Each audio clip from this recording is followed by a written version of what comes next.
3 कृषि कानूनों को वापस लेने का, रिपील करने का निर्णय लिया है।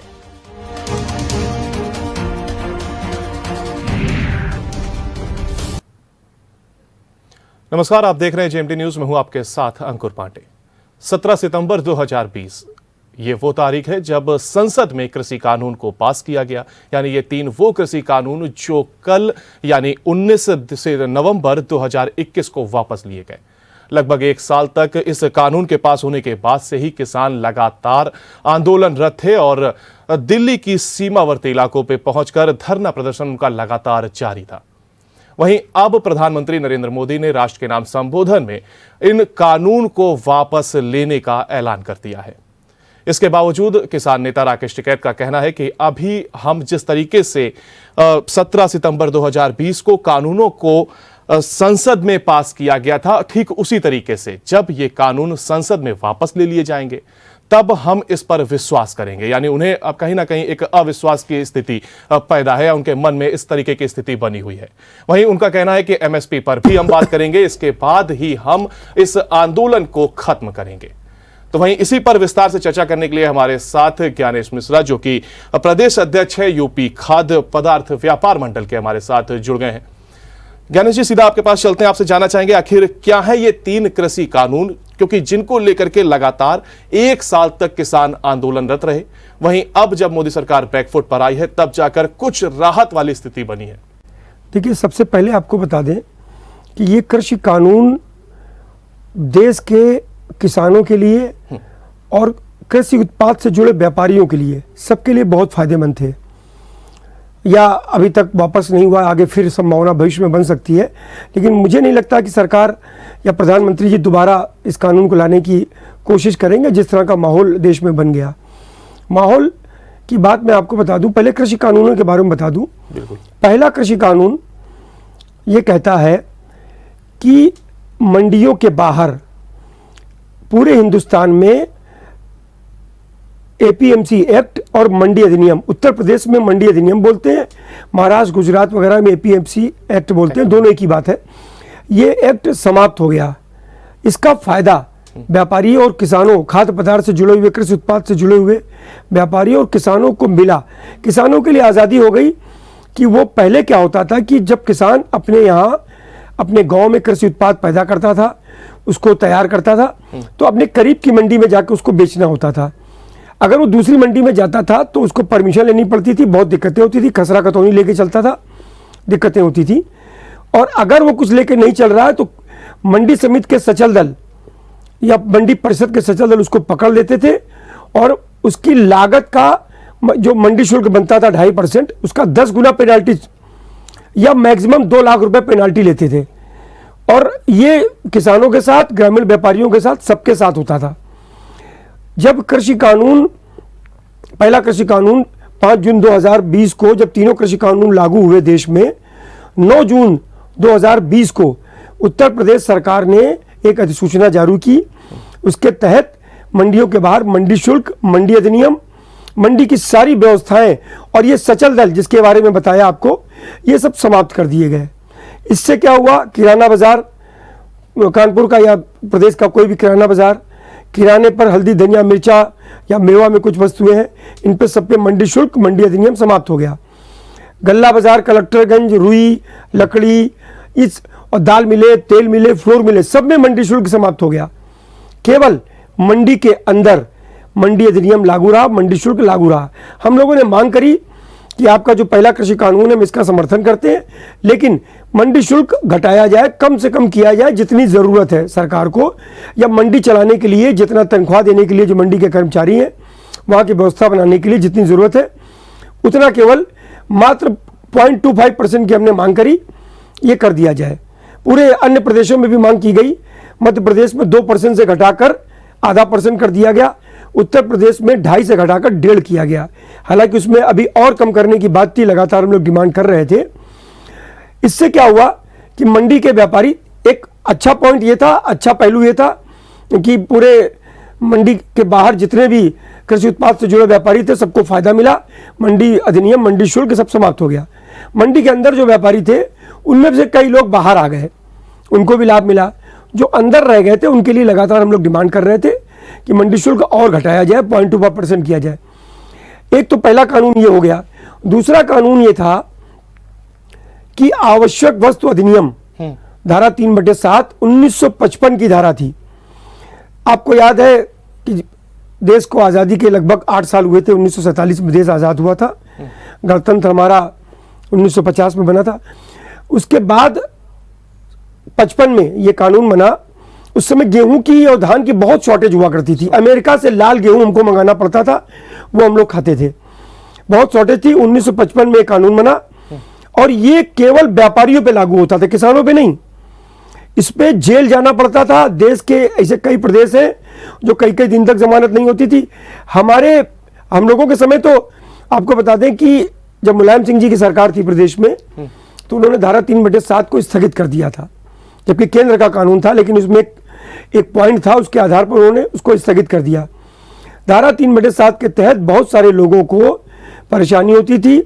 उसका जो डिपार्टमेंट था RFC, रीजनल फूड कंट्रोलर, उसके इंस्पेक्टर आते थे। इंस्पेक्टर राज चरम सीमा पर था, लोगों से पैसे को उगाही होती थी और अगर मुकदमा हो गया तो आपको लोअर कोर्ट या यहाँ के सेशन कोर्ट से जमानत नहीं मिलती थी, आपको हाई कोर्ट जाना पड़ता था।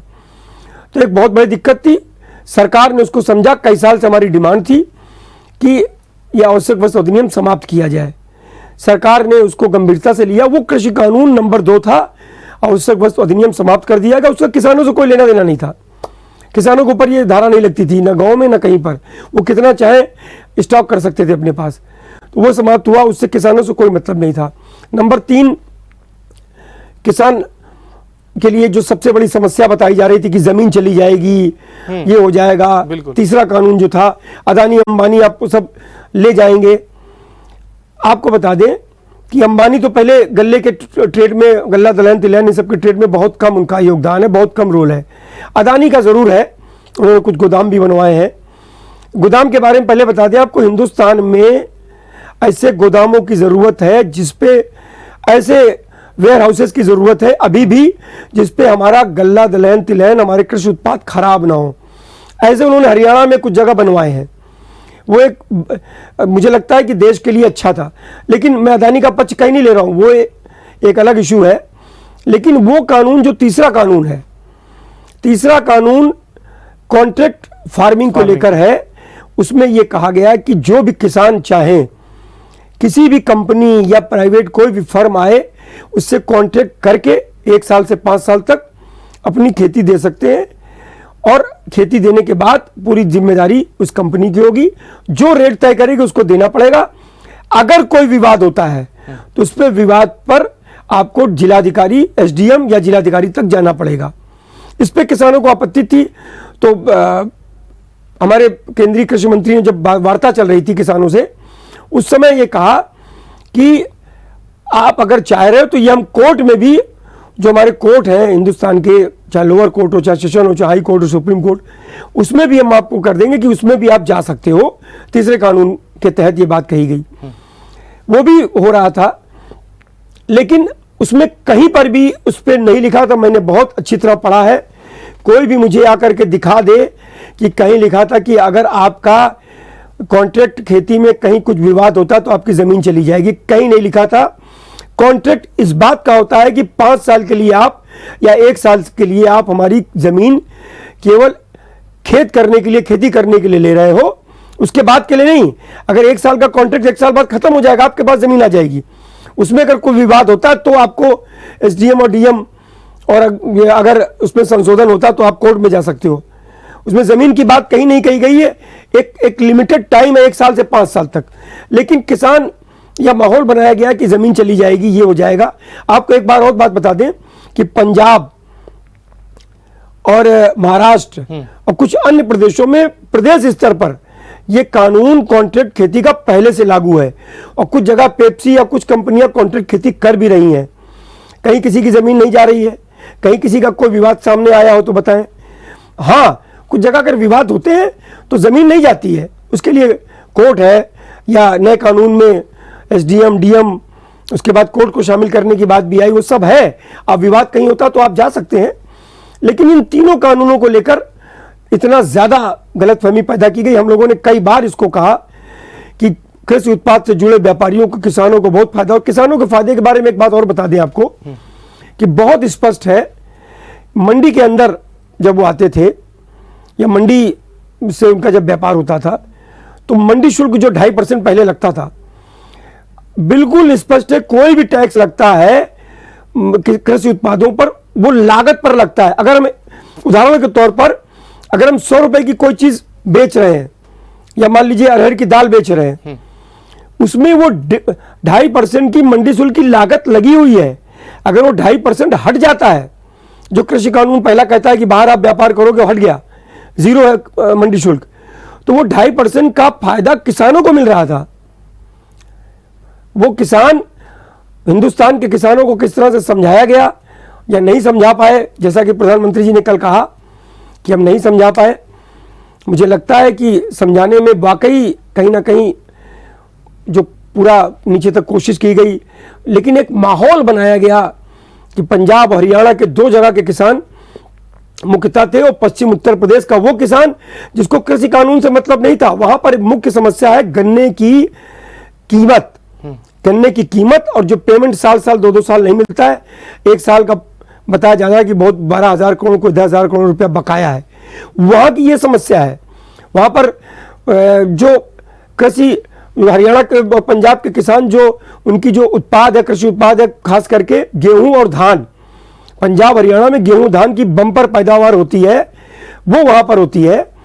तो वहां ये पश्चिम उत्तर प्रदेश के किसानों की ये समस्या नहीं थी कि वहां पर कृषि कानून की एक समस्या हो। वहां पर एक समस्या केवल गन्ने की कीमत और गन्ने की कीमत का पैसा जल्दी मिलना, ये एक समस्या है। लेकिन वो भी इस आंदोलन में शामिल हो गए।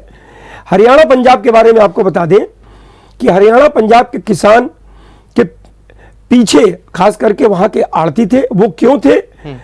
वहां के आड़ती जो एमएसपी पे खरीद होती है धान और गेहूं की, केवल 2 वस्तुओं की धान और गेहूं खरीद होती है। पंजाब हरियाणा में उसका उत्पादन बहुत होता है, यही केवल एक मेन खेती का आधार है। जब देश आज़ाद हुआ था तब कम होता था, फिर धीरे धीरे पंजाब हरियाणा के किसान जब एमएसपी की तरफ बढ़ते चले गए और एमएसपी की खरीद की वजह से इसी का उत्पादन ज़्यादा होता रहा। तो हरियाणा में आड़ती एमएसपी की खरीद स्वयं करते हैं किसानों से, और पूरे हिंदुस्तान में केवल 2 प्रदेशों में, हरियाणा और पंजाब में, बाकी किसी प्रदेश में आड़ती खरीद नहीं करते हैं। हमारे उत्तर प्रदेश में भी नहीं करते हैं। वहां के आड़ती एमएसपी की खरीद करते हैं, उनको 2.5% का सीधा सीधा उस पर कमीशन मिलता है। जब किसान से गेहूं खरीदा, उन्होंने एफसीआई को भेज दिया बोरा लगा करके, सीधे उनके 2.5% अकाउंट में आता है, सीधे वो किसान को पेमेंट करते हैं। एक बहुत बड़ा फायदा वहां पर सीधा सीधा था, किसान कहीं आपकी रकम नहीं जा रही है। अगर आपको 5 दिन में भी एफसीआई से पेमेंट मिल गया तो एक पेमेंट को आप 6 बार, मान लीजिए आपने किसी किसान को 5 लाख रुपए का पेमेंट किया, ये 5 लाख रुपए आपके 6 बार राउंड घूमेंगे, तो 6 का 2.5 में आप अगर गुणा कर लेंगे तो कितना, लगभग 15% एक लागत का 15% महीने में कमा रहे थे केवल एमएसपी की खरीद पर। इसी तरह धान की भी एमएसपी की खरीद वो करते थे। तो उनके लिए एक बहुत बड़ा, पंजाब के हरियाणा के खास करके जो आड़ती थे, एक बहुत बड़ा इससे फायदा था। उनको लगा कि मंडियां खत्म हो जाएंगी और लोग किसान जो हमको बेचते हैं एमएसपी खत्म हो जाएगा, उनको एक कह दिया कि एमएसपी खत्म हो जाएगा। अब भारत सरकार ने कई बार कहा कि एमएसपी खत्म नहीं होगा, लेकिन इसी को लेकर वो खास करके विरोध में आए। हमारे सब किसान भाई पंजाब हरियाणा के हमारे अपने, लेकिन वो केवल एक बात वहां थी कि एमएसपी की खरीद पर आड़तियों को एक लंबा, उनका कई सालों से कई कंपनियां उसमें खरीद करती। कहा जाता है कि कई राजनेता हैं वहां पर, उनकी भी कंपनियां उसमें शामिल हैं जो वो खरीद करती हैं। और पंजाब के हर मंडी में, मैं नाम नहीं लूंगा, एक बड़े नेता हैं वहां पर, उनके बारे में कहा जाता है, पहले वो भारत सरकार के साथ थे, वो अब नहीं है, उनके बारे में कहा जाता है कि वो, उनकी कंपनी लगभग हर मंडी में खरीद करती है और बहुत बड़ी आमदनी का जरिया है उनका ये एमएसपी पे खरीद। तो ऐसे और लोग भी हैं तो इसके वजह से एक माहौल बनाया गया, आड़तियों ने फाइनेंस किया, आंदोलन लंबा चला। और मुझे लगता है कि देश का वो किसान जो 10 करोड़ से ज़्यादा, प्रधानमंत्री जी ने एक आंकड़ा दिया था 10 करोड़ किसान, 10 करोड़ से ज़्यादा किसान, जो 80% किसान है जिसको फायदा मिलने वाला था, अब मुझे लगता है कि ये बहुत बड़ी दिक्कत आने वाली है किसानों के लिए। एक बात और आपको बता दें कि कई सालों से, चाहे वो स्वामीनाथन आयोग हो या कई कृषि विशेषज्ञ इस पर मंथन कर रहे थे, और लगातार कांग्रेस की सरकार जो पीछे थी उसमें भी लगातार ये मंथन हो रहा था। पी चिदम्बरम ने भी एक रिपोर्ट दी थी, शरद पवार जी ने भी रिपोर्ट दी थी, कई कृषि मंत्री या वित्त मंत्री रहे, उनकी रिपोर्ट आज भी आपको मिल जाएगी जो इन कृषि कानूनों के पक्ष में थी कि कृषि कानून लागू किए जाएं। लेकिन उन सबको दरकिनार करते हुए कांग्रेस भी विरोध में आ गई, अन्य लोग विरोध में आ गए, क्योंकि वोट की राजनीति है। और मुझे लगता है कि शायद सरकार कदम पीछे ना हटाती, लेकिन उसमें आग में घी का काम लखीमपुर की घटना ने किया। लेकिन एक बात आपको बता दें, 1 जुलाई 2017 को जब देश में जीएसटी लागू हुआ, उसमें कई टैक्स समाहित कर दिए गए, एक टैक्स बन गया जीएसटी।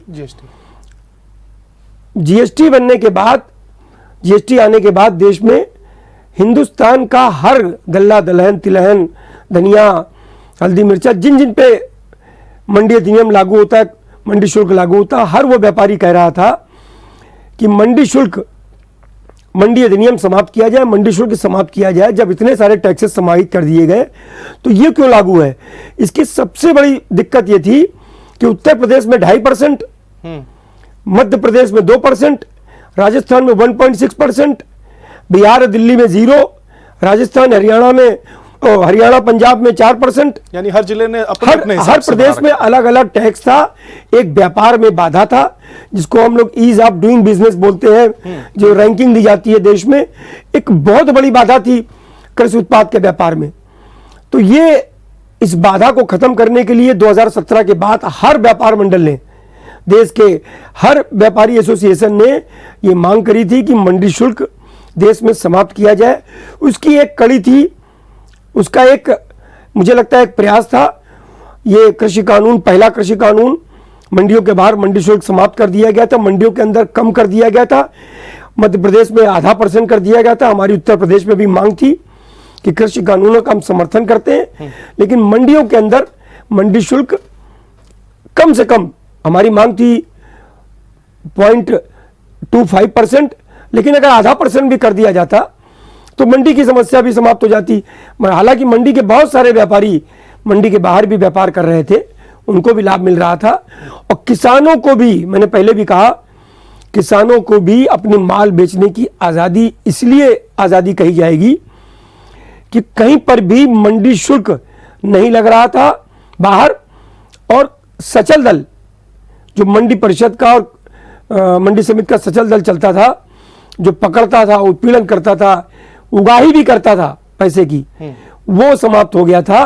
तो एक बहुत अच्छा व्यापार के लिए, कृषि उत्पाद के व्यापार के लिए अच्छा ट्रेंड था, अच्छा माहौल बन रहा था। लेकिन मुझे लगता है कि ये निर्णय देश के किसानों के लिए और देश के कृषि उत्पाद से जुड़े व्यापारियों के लिए उचित नहीं रहा है। हालांकि प्रधानमंत्री जी ने कहा एक कमेटी बनाई जाएगी, कमेटी में सबको, सब तरह के लोगों को रखा जाएगा, जो इसके एक्सपर्ट है या इसके जानकार हैं, उनको रखा जाएगा। लेकिन मैं और हमारे संगठन से जुड़े हुए लोग, हमारे सभी लोग प्रधानमंत्री जी से निवेदन करते हैं कि आज के हालात को देखते हुए, जो पंजाब हरियाणा का आंदोलन था और खास करके पश्चिम उत्तर प्रदेश और लखीमपुर तक फैला, माहौल देश का खराब हो रहा था। इस वजह से इस हालात को देखते हुए उन्होंने शायद ये कृषि कानून वापस लेने की घोषणा की है। लेकिन ये कृषि कानून, मैं पुनः कहना चाहता हूँ देश के जो मुझे सुन रहे हैं, कि कांग्रेस की सरकार के जितने भी कृषि मंत्री रहे हैं, अगर आज आप जाएंगे, नेट पर चेक करेंगे, सभी लोगों ने, मुझे याद है कृषि मंत्री शरद पवार जी भी रह चुके हैं, उन्होंने भी एक लिखा था, एक पत्र इस बात पर कि ये कृषि कानून जो उस समय मंथन चल रहा था ये लागू होने चाहिए, और जितने भी वित्त मंत्री भी उस समय रहे हैं उन सब ने इसका समर्थन किया था। बड़े बड़े कृषि वैज्ञानिक, कृषि विशेषज्ञ इसके पक्ष में रहे हैं। आपने देखा होगा कि अभी जो सुप्रीम कोर्ट ने एक कमेटी बनाई थी उसमें भी हिंदुस्तान के कई कृषि एक्सपर्ट को रखा था। उन्होंने भी कुछ सुझाव, समाधान और संशोधन की बात कही है। धनपत जी का बयान है अखबार में, उन्होंने कहा है कि हम उसको सामने लाएंगे जनता के कि हम लोगों ने क्या सुझाव दिए थे। कुछ सुझाव उन्होंने ऐसे दिए थे कि इसको प्रदेश वाइज भी किया जा सकता है, प्रदेश के हिसाब से। हमारा भी सरकार को, भारत सरकार को सुझाव है कि जो प्रदेश इसको अपने प्रदेश में लागू करना चाहे उनको छूट दी जाए, और जिस प्रदेश में किसान और कृषि उत्पाद से जुड़े व्यापारी चाहते हैं कि उसके प्रदेश में ये कृषि कानून लागू हो, वहाँ पर लागू किया जाए, क्योंकि इससे किसानों को और कृषि उत्पाद से जुड़े व्यापारियों को बहुत बड़ी राहत मिलेगी। और इधर लगातार कई लोग प्राइवेट मंडी बनाने की, आपको बता दें कि जैसे हमारी सरकारी मंडी है उसमें तो सरकारी कर्मचारी हैं और रखरखाव है, दुकानें हैं, उसकी व्यवस्था के लिए उनको मंडी शुल्क लेना पड़ता है। अगर प्राइवेट मंडी कोई बनाते, हम अगर कुछ लोग मिल करके प्राइवेट मंडी किसी जगह में बना लेते तो हमको कोई मंडी शुल्क नहीं लगना था। उसमें किसान आते, जो हम अपने खर्चे लगाते, उसको आप मेंटेनेंस चार्जेस बोल सकते हैं, तो किसानों को बहुत फायदा होने वाला था भविष्य में। ये मुझे लगता है कि एक किसानों के, देश के किसानों के लिए और कृषि उत्पाद से जुड़े व्यापारियों के लिए एक अच्छा निर्णय नहीं रहा है, मजबूरी का प्रधानमंत्री जी का निर्णय है। मतलब कहीं देश का माहौल खराब ना हो इस वजह से निर्णय लिया गया है। मतलब कहीं ना कहीं ये जो 3 कृषि कानून आए, इनको कानून की नजर से कम, राजनीति की नजर से ज्यादा देखा गया, क्या इसलिए ये स्थिति बनी है? आपको बिल्कुल स्पष्ट बता दें कि आपने ध्यान दिया होगा कि अभी कुछ दिन पहले पंजाब के पूर्व मुख्यमंत्री कैप्टन अमरिंदर सिंह जी देश के गृह मंत्री से भी मिले थे, और लगातार वो कह रहे थे कि इसमें कुछ ऐसे तत्व भविष्य में शामिल। हम ये नहीं कह रहे हैं कि कृषि उसमें किसान नहीं थे, हमारे किसान भी थे, हमारे भाई थे, सब लोग थे, लेकिन ऐसा कुछ माहौल बन रहा था जो बॉर्डर पर लोग हैं, और उस पर कुछ हवा देने की कोशिश हो सकती थी, देश का माहौल खराब होता। तो देश का माहौल ठीक रहे, अच्छी तरह से सब ठीक रहे। अभी 22 तारीख को लखनऊ में फिर पार्लियामेंट में जाने की बात थी, फिर अशांति का माहौल होता, तो इस वजह से ये लगता है कि निर्णय लिया गया। लेकिन मैं पुनः कहना चाहूँगा कि जो भी इन तीनों कानूनों पर डिबेट करना चाहे इस मंच पर मुझसे आके बात करें। ये कृषि कानून देश के किसानों के हित में थे, और ये बात सही है कि हरियाणा पंजाब के किसानों को छोड़कर पश्चिम उत्तर प्रदेश के किसानों ने, आप सर्वे कर लीजिए, केवल उनकी गन्ने की कीमत का एक विषय है, एक समस्या है जो कई सालों से चली आ रही है, वो एक समस्या है। उनका कृषि कानून की समस्या से कोई लेना देना नहीं, क्योंकि वहां पर ना गेहूं पैदा होता है ज्यादा, ना धान पैदा होता है ज्यादा, और एमएसपी की खरीद का भी वहां पर बिल्कुल ना के बराबर पश्चिम उत्तर प्रदेश में कृषि खरीद होती है जी।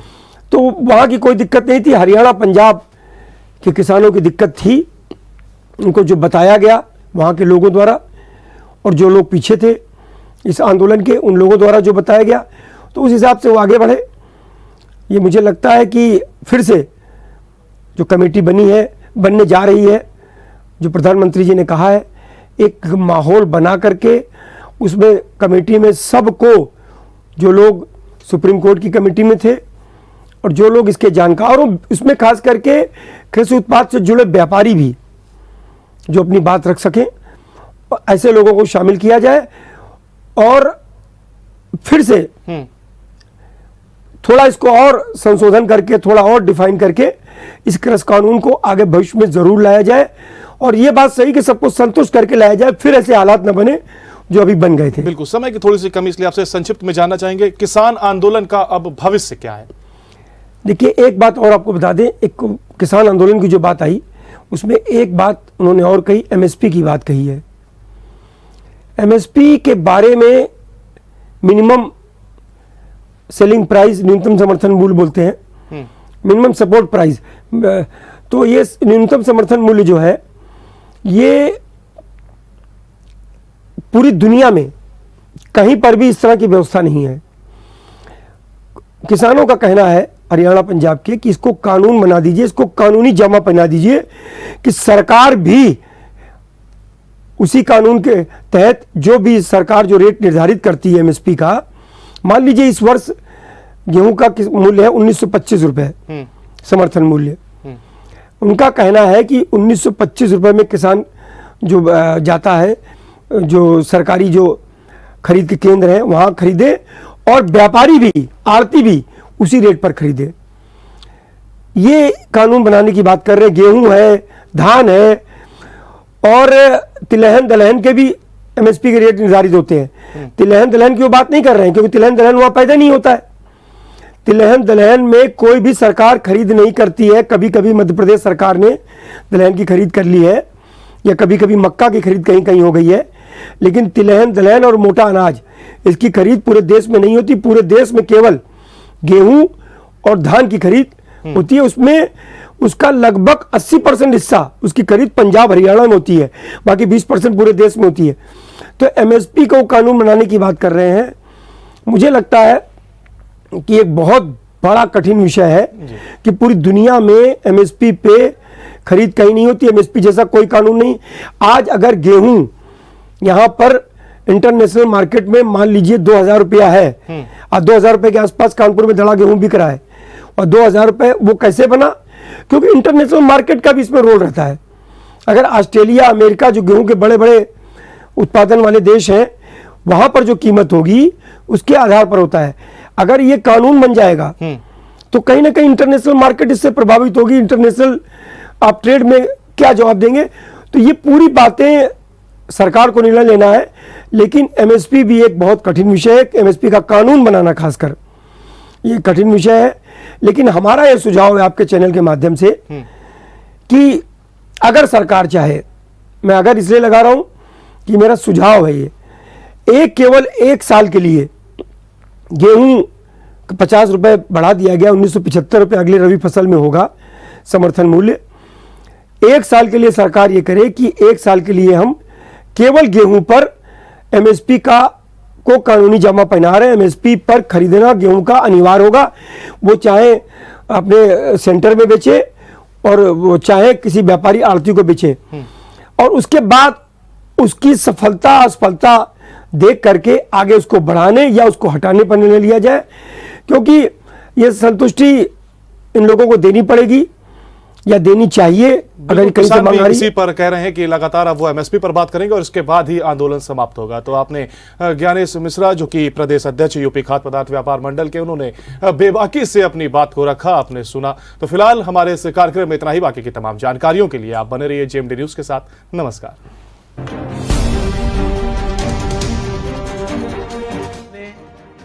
3 कृषि कानूनों को वापस लेने का, रिपील करने का निर्णय लिया है।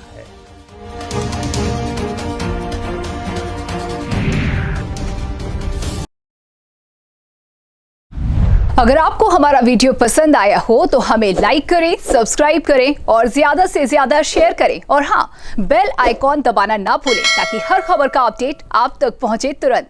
आप हमें इंस्टा, ट्विटर और फेसबुक पर भी फॉलो कर सकते हैं। हमारी आईडी है @JMD News।